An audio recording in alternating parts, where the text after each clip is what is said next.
That morning, the conference room on Solara Tech's 13th floor felt more like a courtroom than a place of business.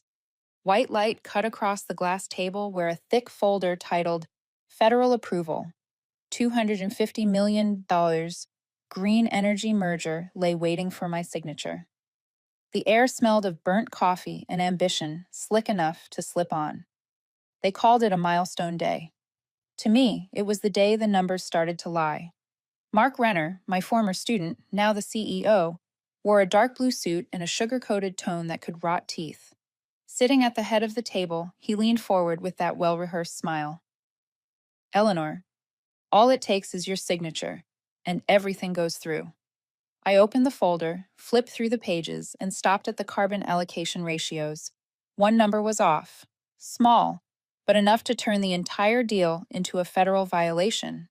I set down my silver Parker pen and said evenly, Mark, who edited this section?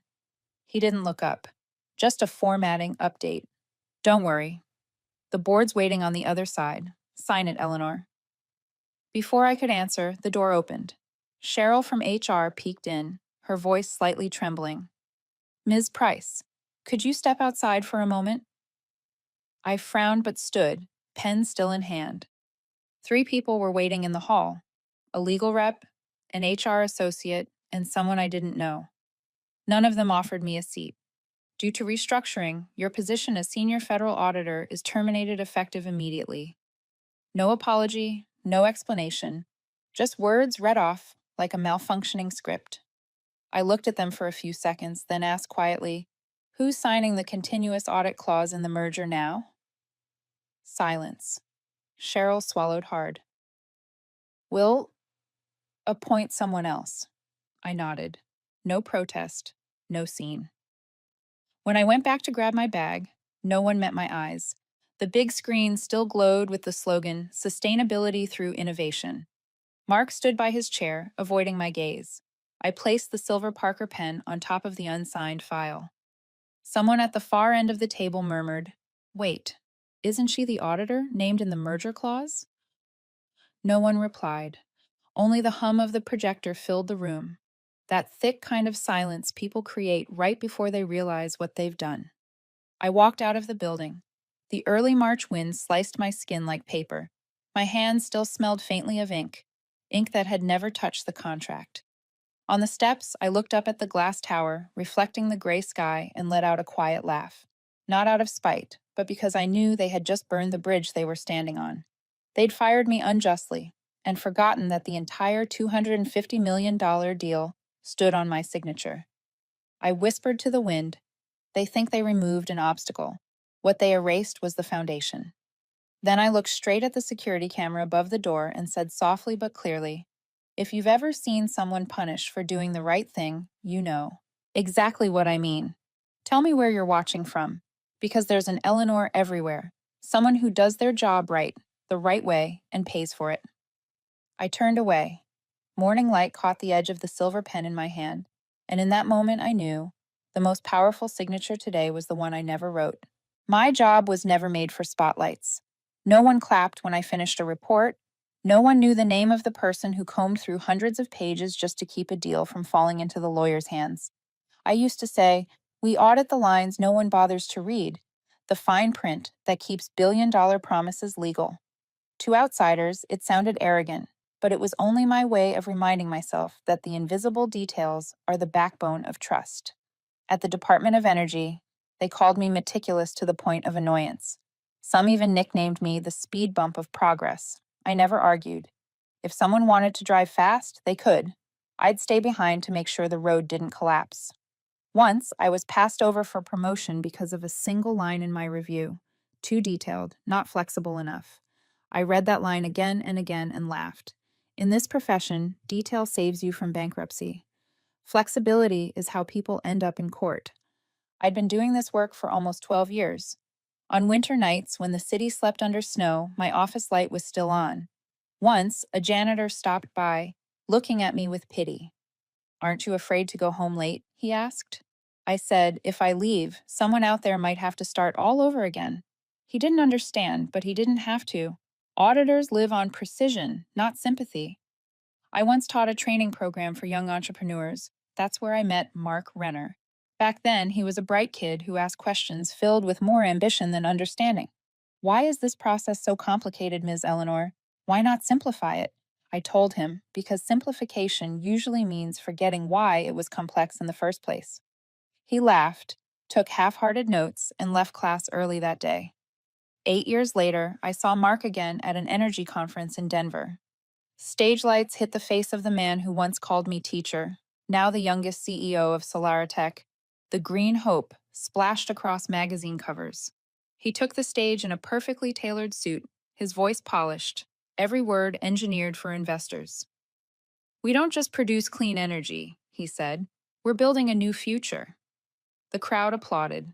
I sat in the back row, sipped my coffee, and watched him with a mix of pride and unease. You can teach someone presentation skills, but you can't teach them honesty. After the speech, he spotted me. Ms. Price, I can't believe you're still with DOE. You once told me if I wanted to change the world, start by reading the fine print. Well, I did. I smiled. I'm not sure the world needs to change that fast. He laughed loudly, shaking my hand a bit too enthusiastically. We're about to close a major merger, $250 million. And guess what? We need you to oversee the federal audit. No one does it better than you. I said yes, not because of the flattery, but because I knew the weight of the responsibility. A deal that size, if not properly reviewed, could cause damage far beyond money. When I joined Solaritech in April, they gave me a small desk by the window, facing a wall that read, "Innovation never sleeps." I couldn't help thinking, and what about ethics? Do they ever rest? The people there were young, loud, and fast-moving. They laughed at my paper notebook and silver Parker pen. Someone even called me the living speed bump. I just smiled. They didn't realize that without those bumps, the car they were driving with greed would go straight off a cliff. One afternoon, while I was checking emissions data from satellite plants, Mark came in, resting a hand on my chair. Do you know why I brought you here, Eleanor? I didn't look up. Because I don't sign until I've verified everything. He laughed. No. Because you make everyone believe everything's legal, even when it doesn't need to be that legal. I met his gaze. Progress without verification is just imagination, Mark. He tilted his head, almost teasing. That's exactly why we need you. To make the progress look legitimate. But this time, sign a little faster, will you? I stayed silent. Not angry, not surprised. I just realized that sentence marked the line between the student who once learned ethics from me and the man now teaching me how to bend it. In the days that followed, I watched Solaritech operate like a machine running too smoothly. Strong PR, sharp lawyers, brilliant engineers. But no one ever stopped to ask whether the system was still lawful. I'd saved them once before, when I caught an emissions report manually adjusted to meet EPA standards. Mark thanked me back then, saying, "You're the only one who makes me afraid to sign something wrong." I still remember those words. Proof that there was once a trace of respect in him.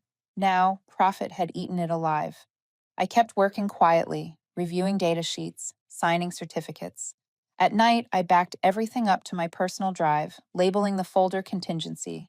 Not because I was paranoid, but because I'd seen too many collapses start with one deleted line. Mark said I lacked vision. Maybe he was right. I didn't see Solaritech's future. I only saw its cracks. One morning, walking down the hallway, I overheard two employees whisper, "She's slowing the whole project down. Without her, this deal would have been done weeks ago." I just smiled. Maybe they were right, but I'd rather be hated for being slow than praised for being sloppy. At the end of the month, Mark sent out a meeting invite, merger review, final alignment. I knew what that meant. Another round of pressure. When he presented, the room cheered. I looked at the last slide where the carbon allocation ratio had been merged into a single number. I asked, "Where's the original data?" He said, "Come on, Eleanor. We're talking vision here, not spreadsheets." I replied quietly, "I always thought vision starts with seeing the right numbers." The room went still for a moment. Then Mark cracked a joke, the crowd laughed, and the moment passed. Only I didn't laugh. I sat there listening to the applause echo off the walls, and understood that the line between truth and illusion, between duty and profit, had been stretched so thin that one more touch would snap it. When the meeting ended, I gathered my papers and looked at the silver Parker pen resting neatly on the desk. I knew it wouldn't be long before they'd want me to sign fast, sign clean, sign without looking. And maybe that would be the day they finally learned the first rule of speed. When you move too fast, you don't just leave people behind. You leave the truth behind too. Some clauses in federal law sound so dry that people skip them without a second glance, but that's where real power hides. Clause 12.4, auditor continuity, was one of them. I knew, because I helped write it for the Department of Energy 8 years ago. The goal was simple: prevent companies from swapping out auditors mid process to manipulate certification results. I had written it myself, word for word. Any substitution of the named federal auditor prior to final certification shall void the legality of the compliance process in its entirety. In plain terms, fire the signer before the signature, and the entire process becomes void. No one at Solaritech knew I was the one who drafted that clause. To them, I was just an enforcer, not an architect. But I still kept a stamped and signed original copy in my personal file cabinet, a habit of someone who's seen too many companies forget that a signature is the only bridge between law and consequence. That summer, the air in the office was tight as wire. Solaritech was entering the final stage of the merger.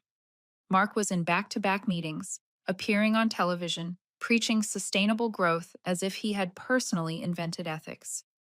I stayed on the 6th floor, filtering data, correcting numbers. When Mark said vision, I thought verification. When he said momentum, I thought margin of error. One morning, Cheryl from HR stopped by with an envelope. Ms. Eleanor, here's the updated NDA. Just a formality, nothing to worry about. I opened it. Clean paper, crisp print, and something off. I'd read enough contracts to sense when a line had been touched. At the bottom, the phrase Authorized Liaison Authority, Federal Compliance Auditor, E. Price had been replaced by Authorized Representative Solaritech Legal Department. One word, just one. Auditor became representative. I looked up at Cheryl and asked evenly, "Who approved this revision?" She hesitated. "I think legal did. They said it's just to standardize formatting." I smiled, signed it, and after she left, I took a photo of the old version, the one that still said auditor, and saved it in a private folder labeled continuity/proof. I remember that moment clearly. It wasn't fear I felt, but the kind of instinct that comes from knowing when a game has just begun. I muttered to myself, they changed one word in a clause they never read. That's how collapse begins. That afternoon, in the elevator, I overheard two young employees talking about cutting audit costs and speeding up the merger. One of them joked, "It's time AI replaced auditors. People like Mrs. Price are outdated anyway." I didn't respond. I'd heard that line a dozen times in 10 years. What they didn't know was that their AI system still needed my signature to make any of its data legal. They also didn't know Clause 12.4 was the last anchor keeping their ship from drifting into legal waters they couldn't survive. That night, I got home late, on the dining table. My laptop was already open, the screen showing the continuity proof folder. Inside were 3 files: the original clause stamped by the department, the new NDA I'd just signed, and a short note from me that read, "Do not delete. May need someday." I didn't realize someday would come so soon. I made a cup of peppermint tea, sat down, and opened Clause 12.4 again. Every word felt like a small, locked door, sealing off every exit for those who took shortcuts. I thought back to the meeting last month when Mark had said, "Eleanor, every law has a gray area. We just have to move fast enough before someone turns on the light." I hadn't answered. I only thought, some gray areas don't exist because the law is unclear. They exist because people are too afraid to face the light. From that day on, I started backing up every critical piece of data to an external drive. Not because I wanted secrets, but because I'd learned that the ones who talk most about transparency are usually hiding the most. In this field, you don't need to shout to sound the alarm. You just need to keep the original copy. As Solaritech entered the signing phase of the merger, I could feel their overconfidence rising. Mark bragged to the press that all federal requirements had been met. I read the line and thought, not quite, because in my eyes, the process was still open, and if they ever decided to remove me from that table, Clause 12.4 would become a wall no one could climb. That night, I opened the continuity proof folder again, staring at the 3 quiet files inside. The screen's glow reflected on the silver pen beside me, a soft reminder that some signatures don't need ink to carry the full weight of truth. I shut down the laptop, took a sip of cold tea, and smiled. In the silence, I knew I had planted something. Not revenge, but precaution. Because in a world obsessed with signing fast, sometimes justice belongs to the one who knows when not to sign. At 9:12 on a Wednesday morning, the internal inbox pinged with a short, cold subject line. Mandatory all-staff meeting. 10:03 a.m. No explanation, no friendly emoji. At Solaritech, emails like that were never good news. I stared at the words, took a sip of cold coffee, and almost laughed. They always chose Wednesday mornings for dirty business. Mondays were too early to get angry, Fridays too late to fix anything. The 10th floor conference room looked more like a product launch than a meeting. White LED lights bounced off polished faces and glass panels, everything gleaming like a greenhouse. A faint ad jingle played in the background. Empowering tomorrow, today. When Mark walked onto the stage, someone whistled. He wore a navy suit and a smile wide enough to sell the sun.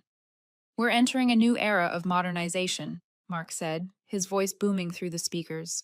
"AI auditing will reduce human error, increase speed, and ensure total transparency." The room clapped. The sound wasn't real. It was the applause of people afraid of being the only ones not clapping. I looked past him to the big screen behind, where one small line scrolled across the bottom. Automation in federal compliance. That was the moment I straightened my back. I didn't need a photo. I'd memorized it. Every pixel of it. Mark kept talking about the digital journey, about redefining speed. Every word came out like scripture. When the speech ended, the room erupted again, and in that noise, I realized something. Everyone else was looking up. I was the only one looking down at the unsigned draft contract in front of me. 3 hours later, Cheryl from HR appeared at my desk, avoiding my eyes. "Ms. Eleanor, Mark would like to see you in the small meeting room." The room was cold and empty. Just Mark, Cheryl, and a man I didn't recognize, probably legal counsel. A white envelope sat on the table. I knew the scene. I'd seen it before, just never from this side of the table. Mark started, trying to sound gentle. "Eleanor, I truly value your contribution. But our new structure no longer aligns with traditional workflows. Your position, unfortunately, has been deemed redundant." I looked at him, not angry, just tired. "Who's signing off on the audit clause in the merger file then?" I asked, slowly, clearly. Mark glanced at the man beside him, as if waiting for a cue. "Legal will handle that," he said quickly. "The new AI system is capable of automating the process." I nodded slightly. "Is the AI federally certified too?" "Haven't seen the department issue that license yet." No one spoke. Only the low hum of the air conditioner filled the silence. Cheryl pulled out a thin packet and placed it before me. "Just need your signature here to finalize the termination, Ms. Price."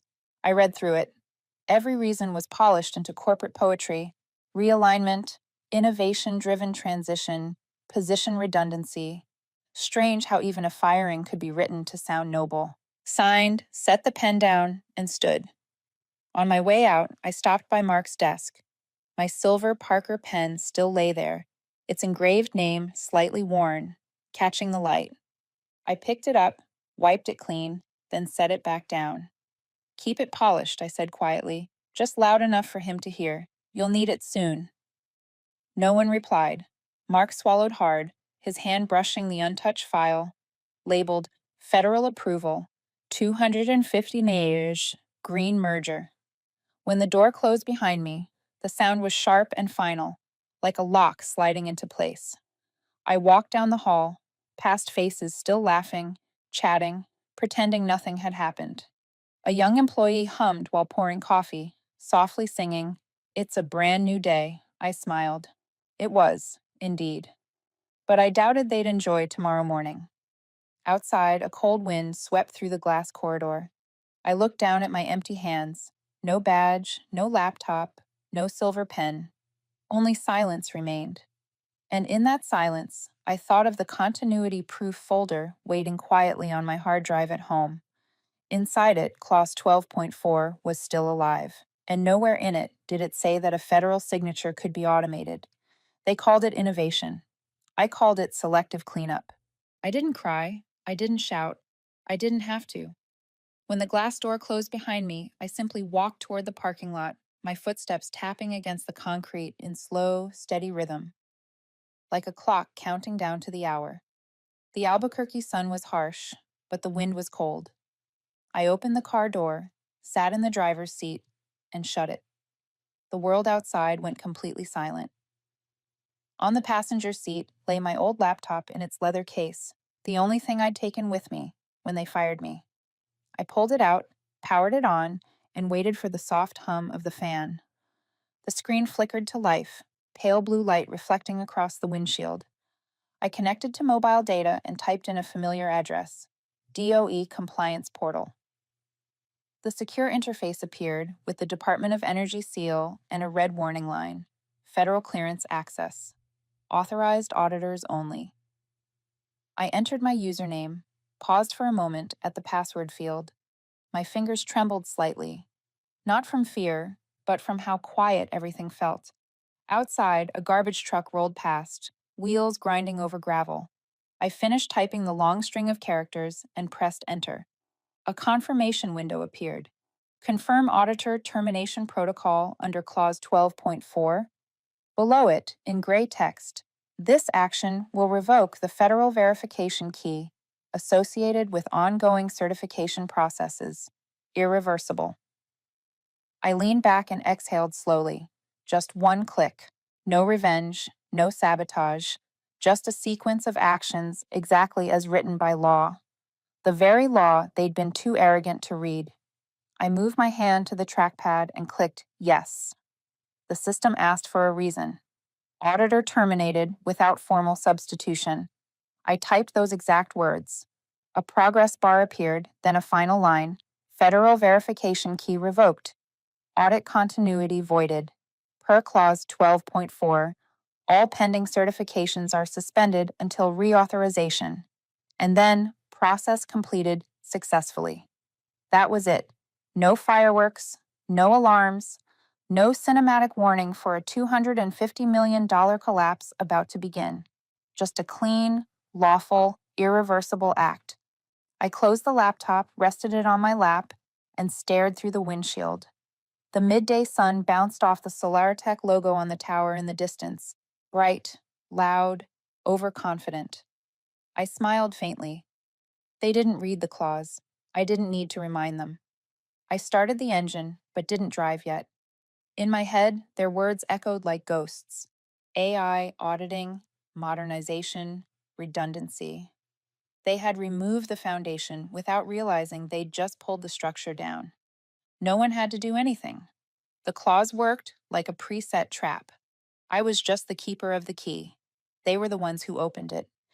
In auditing, people like to joke that every regulation was written in the blood of those who once thought they were smarter than the law. I never joked about it. I'd seen it happen.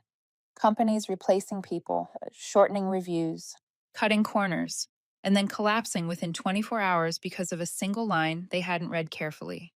Today, SolarTech joined the list. I opened the laptop again, not to check the result, but to make sure the trail stayed clean. Every action was logged under federal auditor, revoked, fully compliant. No malicious code, no tampering. Nothing the government could ever call misconduct. I had simply followed protocol after termination. My phone buzzed on the dashboard, a message from the office. Thank you for your service. HR will process severance within 10 business days. I stared at it for a long moment, then turned off the screen. At Solaritech, they liked the word process instead of finish, as if everything, even their own undoing, was just another procedure. I let out a quiet laugh, the kind only someone who understands justice without noise could make. Justice doesn't always speak. Sometimes it just works, precisely, quietly, and right on time. By the time I left the parking lot, the wind had picked up. The edges of the Green Merger Initiative banners flapped and curled in the gusts. I drove slowly through the gate. The security guard nodded politely, unaware that somewhere in the Department of Energy's servers, Solaritech's federal seal of approval had disappeared minutes earlier. At a red light, I looked in the rearview mirror. In the next lane, a woman was on the phone, waving her hands in agitation.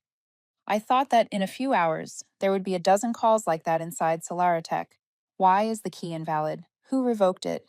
Who had the authority? I turned on the radio, an old jazz track I played when I needed calm. The notes filled the car softly. I didn't feel triumphant, didn't feel victorious. Just steady, as if I'd solved an equation exactly as written. When I got home, I set the laptop on the table and poured a cup of mint tea. Afternoon light stretched across the wall, warm and slow. I opened the continuity proof file and added one final note. Clause executed at 11:48 a.m. Solaritech auditor role terminated without substitution. Verification key revoked. Then I saved it, closed the file, and shut down the laptop. No encryption, no hiding. I knew they'd find out in the morning, but I also knew it would already be too late. Silence isn't weakness. Sometimes it's the last sound before a system collapses. The next afternoon, the house was so quiet I could hear every tick of the clock on the wall. Steady, precise, as if counting down to something inevitable. I sat at my desk, a cup of mint tea still warm, my laptop open, not because I was waiting for anything, but because I wanted to watch. When a massive system begins to collapse, you don't interfere. You just stay still enough to hear the first tremor in its frame. At 11:12, the landline rang. The caller ID showed an unfamiliar number, Washington, D.C. area code. I picked up. Mrs. Price? This is the Office of Oversight, Department of Energy. A man's voice. Polite, measured, the kind of calm that comes from years of federal training. We're verifying your auditor's signature for the Solaritech Green merger, valued at $250 million. We need to confirm you're still the designated federal auditor of record. I set my tea down, watching the still surface catch the light. That might be a little difficult, I said slowly. I was terminated yesterday. There was silence on the other end, then the faint shuffle of papers. A quiet exhale. I'm sorry. Did you say terminated? That's right, I replied. Yesterday, at 1:03 in the afternoon, HR meeting. Badge and system access revoked. Another pause, then rapid typing. You're saying they dismissed the designated federal auditor while certification was still pending? Exactly, I said, taking a sip of tea, which means Clause 12.4 is now active. No more typing. Just breathing, heavy, deliberate. The sound of someone realizing they were standing in the middle of a legal explosion. Understood, he said finally, his tone formal now. We'll suspend all verification procedures immediately. Thank you for your time, Mrs. Price. The call ended. No polite farewell. No, have a nice day. I set the phone down and glanced at the laptop screen. The DOE portal was still open. A small notification popped up in the corner. Federal audit suspended. Clause 12.4. Activation detected. I nodded once. No satisfaction, no thrill, just relief. The quiet kind, like removing a tumor buried deep in a system that had been pretending to be healthy. Workplace karma, I murmured. Not the mystical kind, but the kind built by paperwork. Justice written in signatures and sealed by negligence. The afternoon dragged on. I turned on the TV. The financial news ticker crawled across the bottom of the screen. Solaritech Midwest Energy merger temporarily suspended, pending auditor verification. The anchor's tone was careful, neutral, but I could hear the faint excitement behind it. A $250 million deal frozen over a line that read, pending auditor verification. They didn't know that the auditor in question was me, or rather, the one they'd erased. I laughed softly, not from joy, but from the perfect irony of process. In this profession, collapse rarely begins with a bang. It starts with a missing signature, a clause ignored, a person dismissed as redundant. I opened the old HR email again. Subject: Position adjustment, transition notice.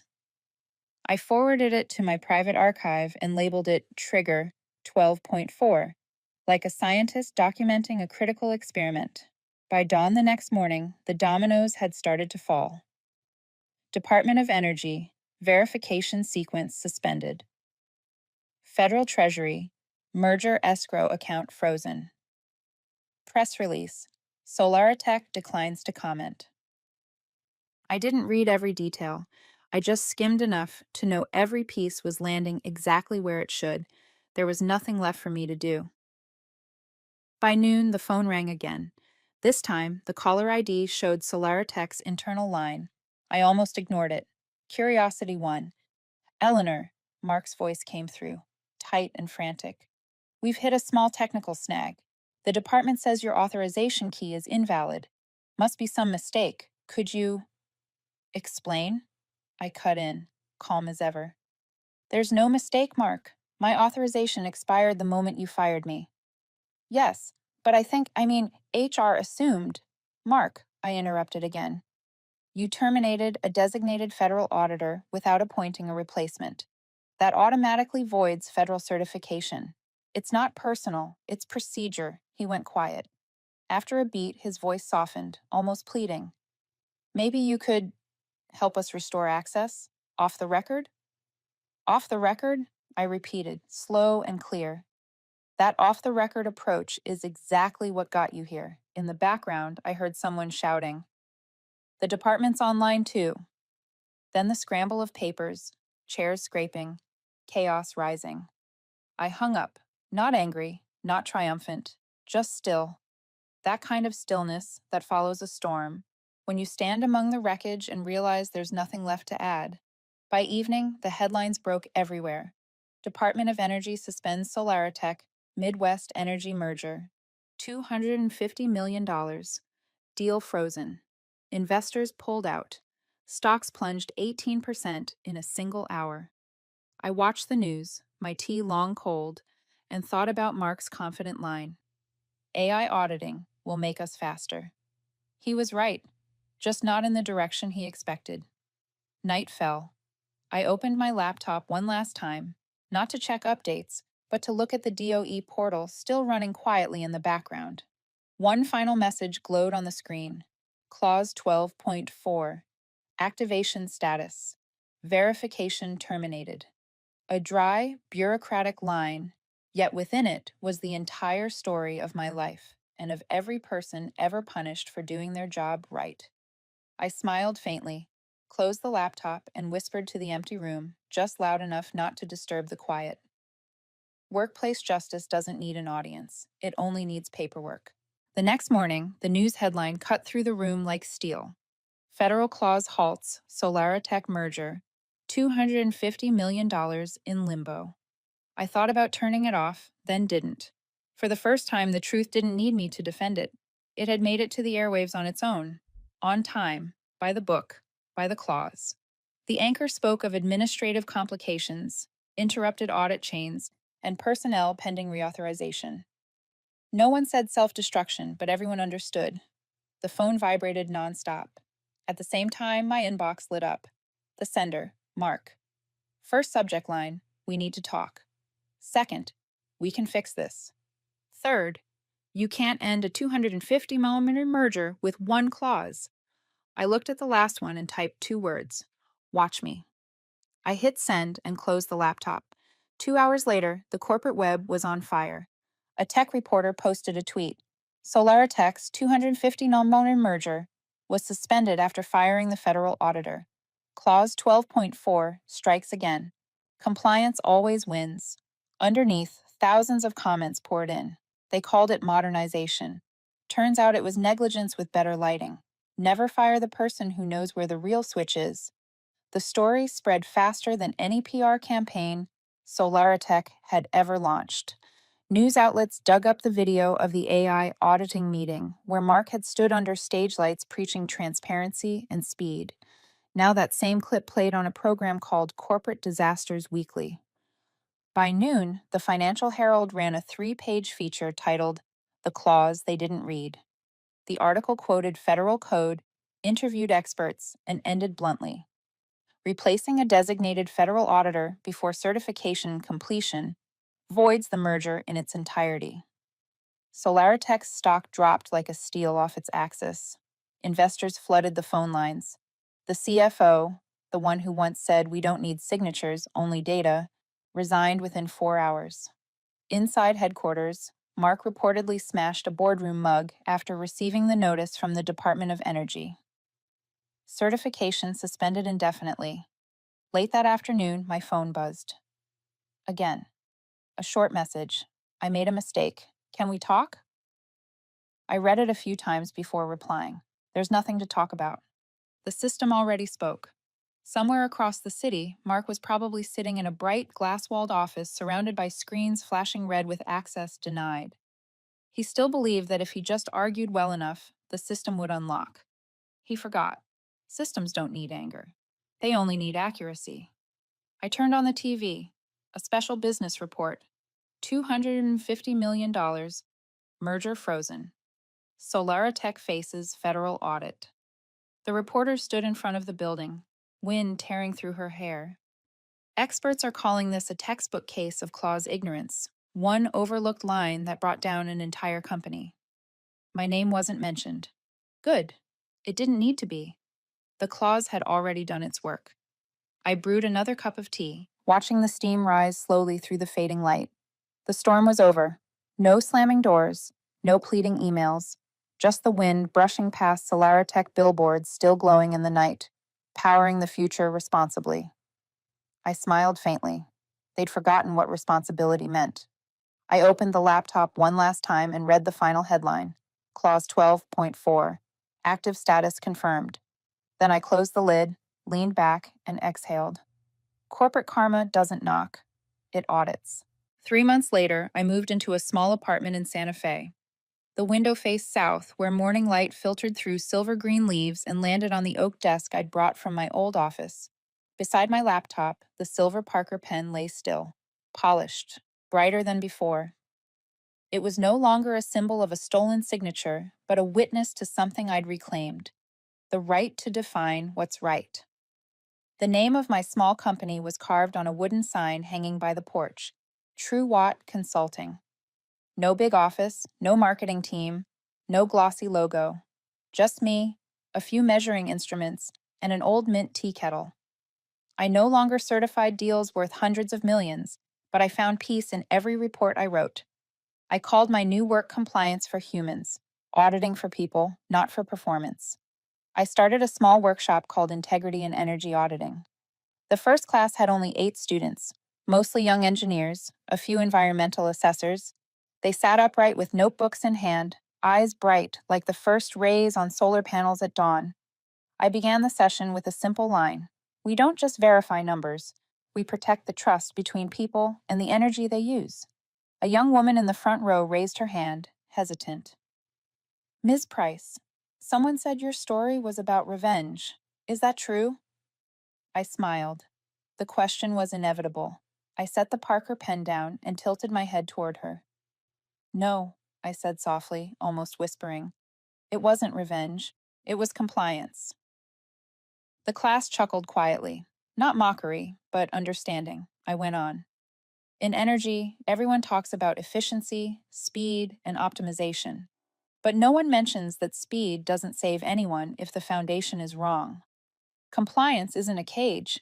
It's the structure that keeps the whole system from collapsing. A young man asked, "What if people don't want to hear the truth?" I looked at him and nodded gently. Then write it down. Sometimes justice doesn't come from a voice. It comes from a record.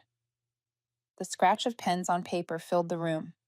In that moment, I realized I no longer felt anger. Not toward Mark, not toward Solaritech. They were just examples. necessary lessons so these students wouldn't repeat the same mistakes. After class, I sat outside under the porch, watching the sunset turn the horizon red. One student lingered behind and spoke quietly. I used to think compliance was just paperwork, but now I see its ethics written into law. I smiled, the last light of day glinting off the Parker pen in my hand. Exactly, I said. And sometimes keeping ethics is what keeps the system alive. That evening, I returned to my desk and opened the laptop to jot down notes for the next module. Module 3, When Compliance Becomes Courage. Then I paused, looking out the window. A sparrow perched on a power line, the wind soft against its wings. No more phone calls, no pressure, no urgent midnight emails, just the quiet rhythm of real life, one that needed no signature to prove it existed. I placed the Parker pen in the center of the desk, the late light reflecting across its metal surface in smooth, gentle lines. I hadn't seen it as a tool of power in a long time, only as a reminder of limits, of the fragile line between efficiency and integrity. I turned on the recorder to capture the closing line of my first online lecture. People once built systems on signatures. I'm building mine on integrity. The wind swept through again, carrying the faint scent of mint. I turned off the recorder, leaned back in my chair, and closed my eyes. The world didn't need to know my name. It only needed to know that somewhere out there, someone was still teaching how to do things right. Not to win, but to make sure no one else fell with the wrong. The first morning of autumn, when dew still clung to the window glass, I opened the mailbox by my porch. Between water bills and a glossy spa flyer sat a thick envelope embossed with the seal of the U.S. Department of Energy. The small line in the corner made me pause.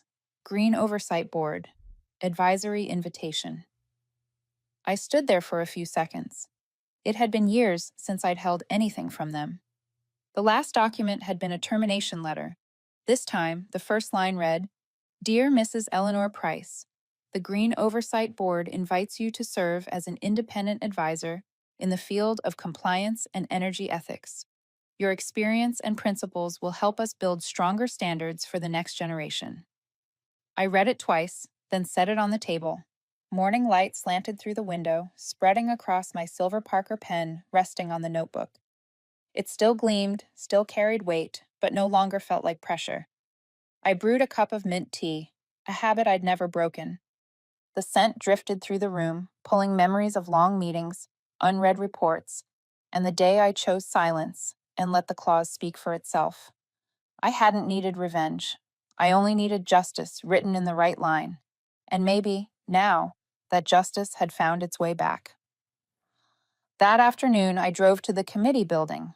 No hesitation this time, just a calm steadiness in my chest. At the entrance, a brass plaque read, Green Oversight Board for Sustainable Integrity. I smiled. Integrity was why I began everything. Inside, the director greeted me with a firm handshake. Mrs. Price, we need someone who asks the questions no one wants to hear and signs what others avoid. I answered, I only ask the questions that need to be asked, even when the answers aren't comfortable. Before me lay a short document, not a project, not a deal, just an official invitation to advise the Federal Energy Ethics Initiative. I picked up my Parker pen. The metal was still cool, but my hand didn't tremble. I signed, one smooth line of blue ink that faded softly at the end. Sunlight filtered through the blinds, stretching across the table. I looked at it, not as someone reclaiming dignity, but as someone closing a full circle. Some signatures build bridges. Some signatures stop collapsing. And sometimes the most righteous thing you can do is refuse to sign until the world is ready to understand why. They took my photo for the record and asked if I wanted to share a quote for the project's mission wall. I thought for a moment, then said, Some signatures build bridges. Others stop collapsing. The director smiled, saying they'd have it engraved.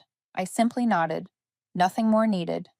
That evening, I sat again at my oak desk, mint tea steaming beside me.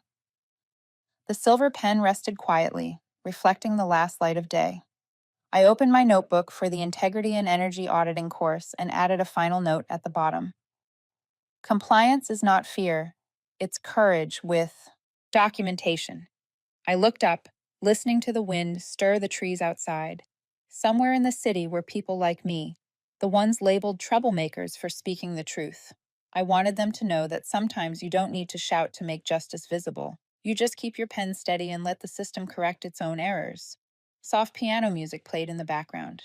Claire de Lune, gentle as the breath of a day, ending in balance. I looked at the invitation beside the pen and thought, maybe corporate karma isn't magic after all. Maybe it's just physics. You put behavior into a system, and sooner or later, the system responds.